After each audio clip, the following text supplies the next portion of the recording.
1.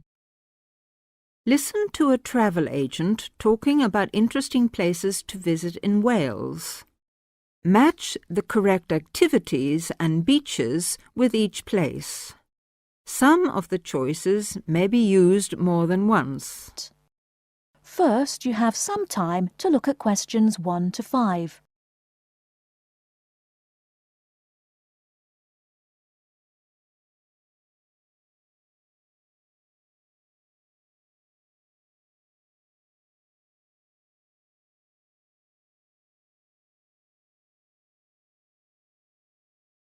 Now, listen to the talk. The trouble with a long weekend in Wales is that a long weekend is too short. There just isn't enough weekend for what Wales has to offer. Take the Welsh coastline.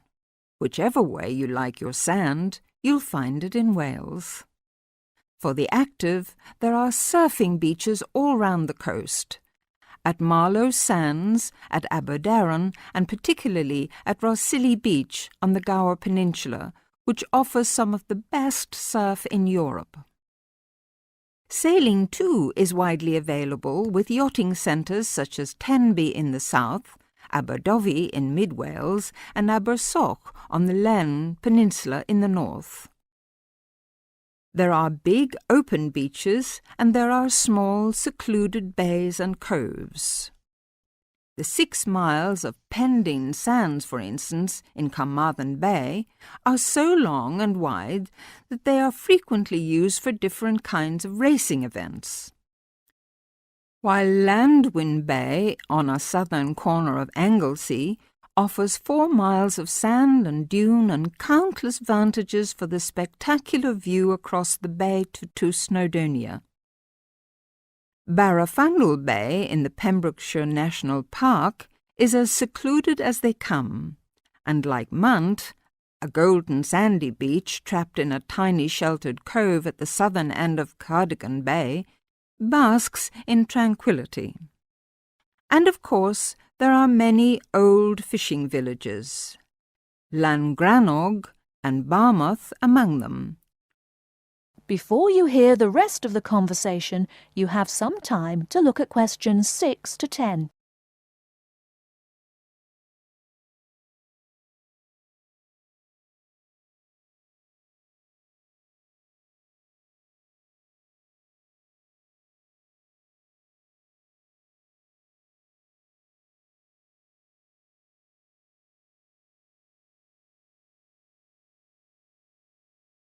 Now listen and answer questions 6 to 10. And of course, there are many old fishing villages, Llangrannog and Barmouth among them, whose charm has increased as the fleets of ships have declined. These days, you see, the fishing in Wales is much more for pleasure than profit. For sea fishermen, rivers like the Dee and the Usk provide some of the most available salmon fishing in the UK. Is it any wonder that Wales lures fishermen in droves? And is it any wonder that there are hundreds of cosy lake and riverside inns to accommodate them? Wales is teeming with interesting places to stay and interesting things to do.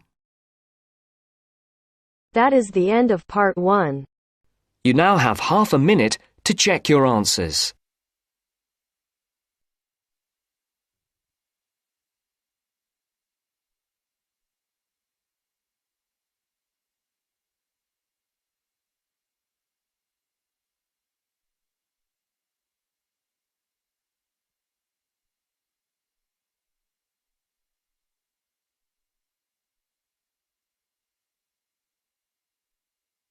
Now turns to part 2.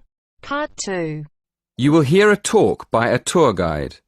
First, you will have some time to look at questions 11 to 17.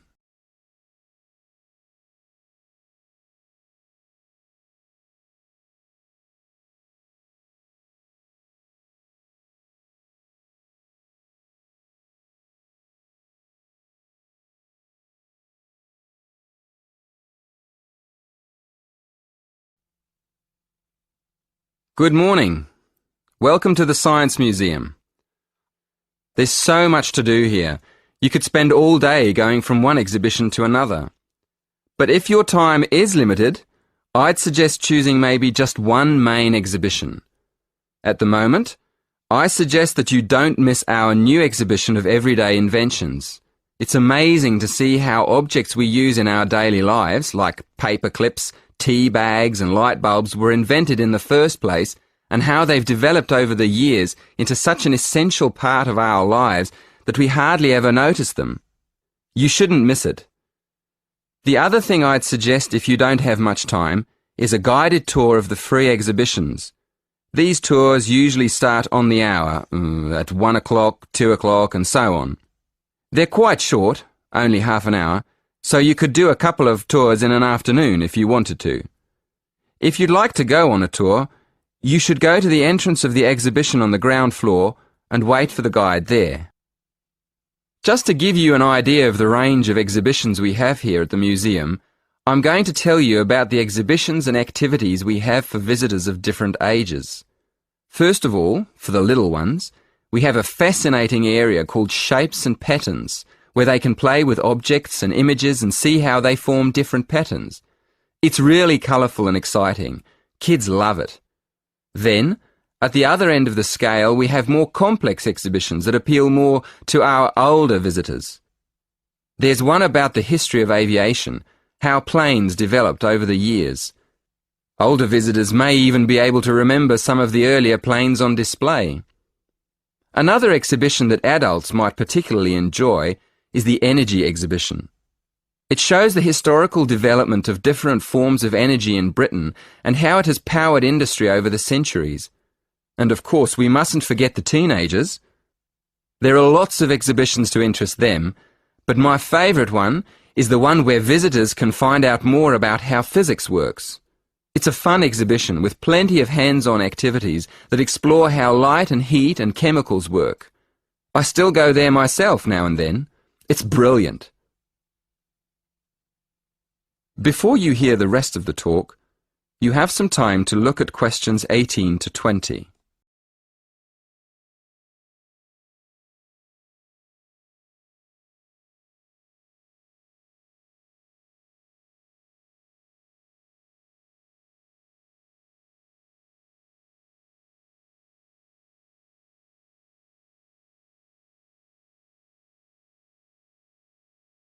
Now listen and answer questions 18 to 20.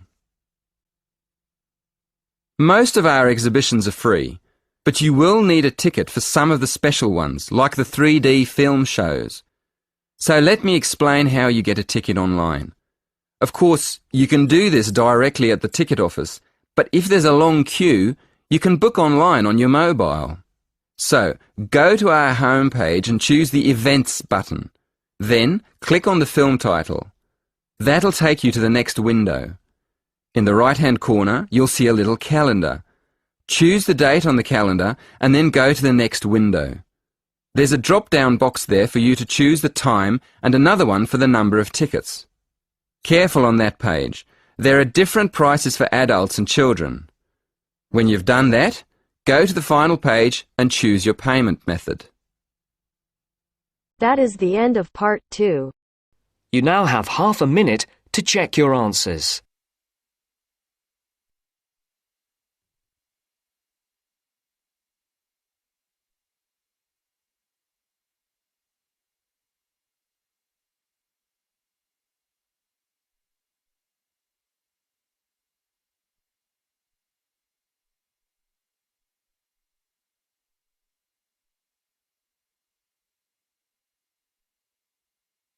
Now turns to part 3. Part 3. You will hear 3 students discussing a programme of activities for new students at a college. First, you have some time to look at questions 21 to 26.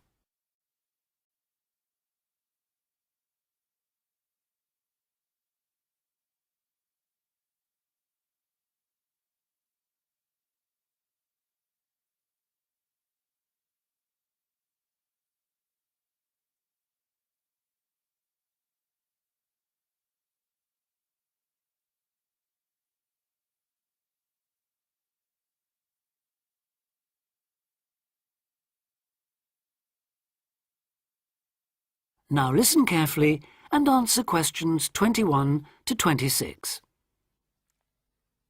So you were both on last year's orientation course then? How did it go? I loved it. The activities were well organised and I met people from all over the world. Yes, it was useful. And you think I should sign up for this year's course? Yes, definitely. Apart from being fun, it really does prepare you for all the things you have to do in your first couple of weeks. In fact, one of the most useful things was chatting to people who'd already been there for a year, so-called senior students. They'd been on the orientation course the year before last and recommended it to us. Oh, and there was a great atmosphere at the formal dinner too. It was so colourful with people in their traditional dress from Asia, Africa, South America. It was one of the high points of the whole week. That was right at the end, of course. The first thing they did on the Monday was take us on a guided tour of the Students' Union. And after that, they took us round the city centre, showing us things like the bus station, the main shops. And the best pubs. Right, so it was very worthwhile. Yes, though maybe they could have taken us to a better nightclub. The music at the place we went to was lousy. That's a matter of taste, surely. Well, anyway, the next day they showed us around everything on the campus. And believe me, it was everything. We must have walked miles. I could have done with less information on every building in sight, given that I'll probably never need to go into half of them, and a bit more on places everyone's likely to use at some time or other, like the sports block, the health centre, the bicycle and car parks. Which reminds me, there was an afternoon session on how to drive in this country, which seemed to me a bit weird, you know, for a university course. I suppose it's because there have been accidents involving students who aren't used to people driving on the left. I was there, actually. How was it? Well, I must say I was a bit disappointed. There were some useful driving tips, but it might have been more helpful if it had included stuff for pedestrians. How to avoid getting run over, for example. You didn't go to the session on safety then? No. Well, apparently that dealt with road safety for pedestrians, along with lots of other aspects, of course. I wasn't there myself, but that might be something worth going to, Julia. Before you hear the rest of the discussion, you have some time to look at questions 27 to 30.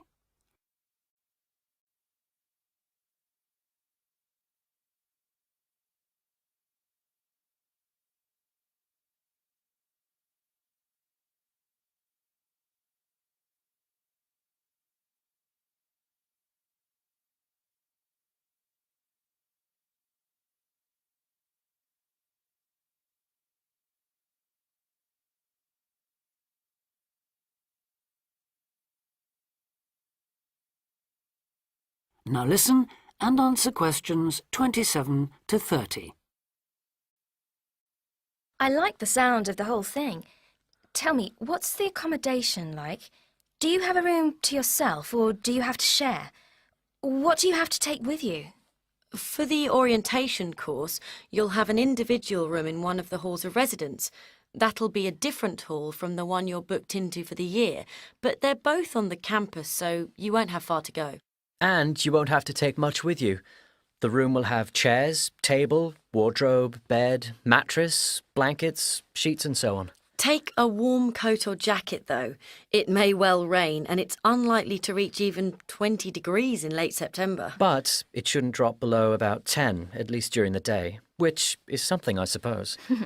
Right. Now I know they can't do much about the weather, but did you have the feeling that they were looking after you on the course? Yes, we did. There were some little touches that showed they'd thought about what it was like to be starting a course of study abroad. Such as? Well, it's just a small example, but they gave us free email access to contact people at home. 30 minutes, if I remember correctly. Actually, I think it was 20. Yes, you're right. I was on for over half an hour and paid for an extra 10 or 15 minutes. Not that it was much. Emails don't take long to write anyway. No, they don't. So, just one more thing. The timetable. When does the course actually start and finish? Well, a lot of people get there on the Sunday, though you'd have to find a room for an extra night, as the course accommodation is only booked from the Monday, when things get going. Then they'll keep you busy all week until the dinner on the Friday. And that's it, is it? Yes, there's nothing after that. Though most people stay over till Saturday, partly to recover from the party, but also because they can then move straight into their permanent rooms. I think I'll do that. Well, thanks a lot for all your advice. I'm sure I'll enjoy the course. I wish I could go on this year's too. That is the end of part 3. You now have half a minute to check your answers.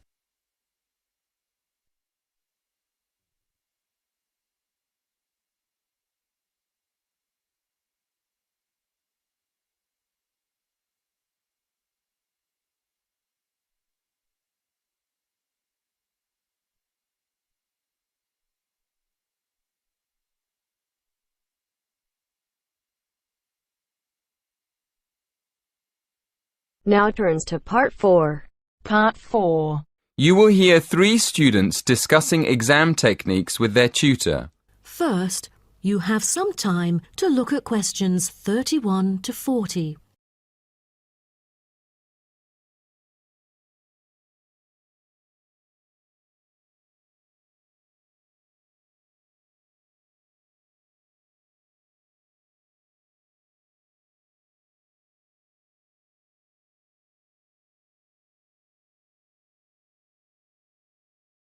Now, listen carefully and answer questions 31 to 40. Morning, everyone. I thought we'd get together today and just talk about exam techniques. I'm sure everyone has different ideas about them. So, shall we find out what you do first when you get into an exam? Check that you have the right exam paper? It sounds funny, but students do actually answer the wrong exam paper sometimes. So check that it's your exam first. Then what? Write your examination number on the answer sheet? Well, it might sound obvious, but writing your examination number at the beginning of the exam can be a good idea. Apart from making sure the examiner knows who wrote the exam, can anyone say why? It can help you relax. Yes, that's right. Doing something easy like that gives you a chance to calm down. Right, so what do you do next? Read the questions carefully? Well, before you read the questions, what should you do? Read the instructions. Yes, you should read the instructions next. You need to know how many questions you have to answer and whether you have to answer all the questions or only some.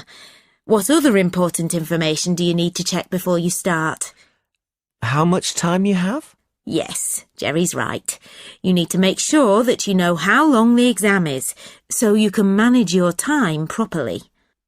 OK, what do you do next? Read the questions? Yes, it's very important to read the questions, not just once, but several times. I usually make a few notes when I'm looking at the questions. Sometimes a question looks easy, and then when you start writing, you realize that it's actually more difficult than you thought. Yeah, but you don't want to spend too much time writing notes. No, but it's a good idea to jot down a few ideas to see if you can remember the arguments for the topics you studied most. Once we've decided, is it better just to start at the beginning and answer the questions as they appear on the exam, or should we start with the easy questions? Well, I start with the questions that I know better and leave the ones I'm not sure of for the end. That's what I do. But I still keep an eye on the clock, especially when the questions are all worth the same number of marks. Mac's right. If you write one very good answer, but it's only worth 30% of the marks, you still lose the other 70% on that exam. So it's better to write our main ideas for a question, even if we don't have time to answer it properly. Yes, absolutely. We can't give you marks for writing nothing. But if you give us your main ideas, we can give you some marks. Oh, really? I wish I'd known that in my last exam. I spent all my time writing a long answer to one of the questions and didn't get round to the other two. I didn't understand why I got such a low mark. Yeah, that's what happened to me. Luckily, my tutor explained it afterwards, so I never did that again. That is the end of part 4. You now have half a minute to check your answers.